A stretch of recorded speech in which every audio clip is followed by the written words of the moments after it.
आपका risk and reward बता देगा कि आप प्रॉफिटेबल ट्रेडर बनोगे या नहीं बनोगे।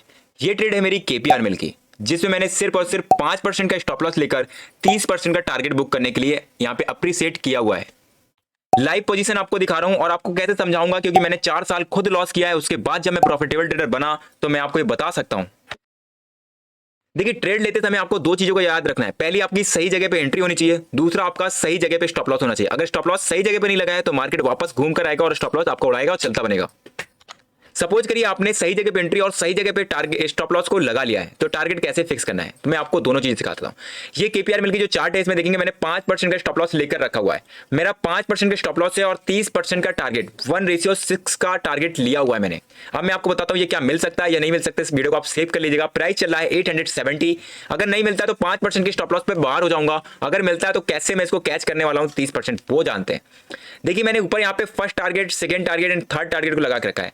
अब इसका क्या रीजन है, जब मार्केट फर्स्ट टारगेट के अंदर आएगा तो मैं यहाँ पे 30% क्वांटिटी को एग्जिट करूंगा, उसमें प्रॉफिट बुकिंग करेंगे ताकि हमारे अंदर थोड़ा सा प्रॉफिट आ जाए जेब में। उसके बाद मार्केट सेकंड टारगेट के पास जब जाएगा तब भी मैं अपनी 30% क्वांटिटी को बुक करूंगा। मैं यहाँ पे 30% के लिए एकदम पूरी पोजीशन लेकर नहीं बैठ सकता। सपोज करिए मार्केट इतनी ऊपर तक जा रहा है और बीच में मार्केट घूम गया तो हमारा सारा लॉस, जो प्रॉफिट है वो लॉस पे क्या हो जाएगा, कन्वर्ट हो जाएगा। इसलिए आप कभी भी पूरा डायरेक्टली प्रॉफिट एक जगह पे बुक ना करें, उसको थोड़े थोड़े पार्ट में बुक करते रहे ताकि आपको जो प्रॉफिट आपका जेब में आता रहे। और थोड़ा बहुत अगर घूम भी जाता है मार्केट तो कहीं ना कहीं आप उसको कट कर लेंगे। मगर स्टॉप लॉस के एरिया को कभी भी मत टच करिएगा कि उसको नीचे बढ़ाकर लगा लेते हैं। नहीं, आपने जहां पे एक बार सेट कर दिया है, जितनी आपकी कैपेसिटी है उतना ही आप स्टॉप लॉस लें। अब ये एरिया तो आप समझ गए और मार्केट वापस घूमते घूमते घूमते घूमते अगर थर्ड पॉइंट में जाता है, हमारे थर्ड और फाइनल पॉइंट में यहाँ पे चला जाता है टारगेट पे, तो फाइनल टारगेट बुक करिए और उस ट्रेड से एग्जिट कर लीजिए कुछ दिनों के लिए। नई ट्रेड ढूंढिए, आपको रिस्क रिवॉर्ड अच्छा मिल गया, आपने स्टॉप लॉस सही लगा लिया, ट्रेड सही ढूंढ ली, फिर कोई ट्रेड ऐसी ढूंढिए जिसमें आपको रिवॉर्ड अच्छा मिले, रिस्क भले ही थोड़ा हो। अगर रिस्क ज्यादा है तो उस ट्रेड को छोड़ दीजिए। कि अगर मार्केट ने रिस्क ज्यादा देना चाह रहे हो, आपको रिवॉर्ड नहीं मिल रहा है, तो फिर आप कभी भी प्रॉफिटेबल ट्रेडर नहीं बन पाओगे, क्योंकि सारा गेम रिस्क एंड रिवॉर्ड का है। ज्यादातर लोगों का रिस्क एंड रिवॉर्ड ही नहीं सही रहता है, इसलिए प्रॉफिटेबल ट्रेडर की लिस्ट में ही नहीं आ पाते, कभी उनका लॉस ही कवर नहीं हो पाता है।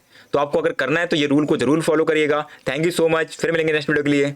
देखिए, ट्रेड लेते समय आपको दो चीजों को याद रखना है। पहली, आपकी सही जगह पे एंट्री होनी चाहिए। दूसरा, आपका सही जगह पे स्टॉप लॉस होना चाहिए। अगर स्टॉप लॉस सही जगह पे नहीं लगा है तो मार्केट वापस घूम कर आएगा और स्टॉप लॉस आपको उड़ाएगा और चलता बनेगा।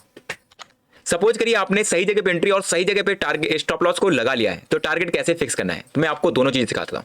ये केपीआर मिल की जो चार्ट है, इसमें देखेंगे मैंने 5% का स्टॉप लॉस लेकर रखा हुआ है। मेरा 5% का स्टॉप लॉस है और 30% का टारगेट 1:6 का टारगेट लिया हुआ है मैंने। अब मैं आपको बताता हूं ये क्या मिल सकता है या नहीं मिल सकता। इस वीडियो को आप सेव कर लीजिएगा। प्राइस चल रहा है 870। अगर नहीं मिलता तो 5%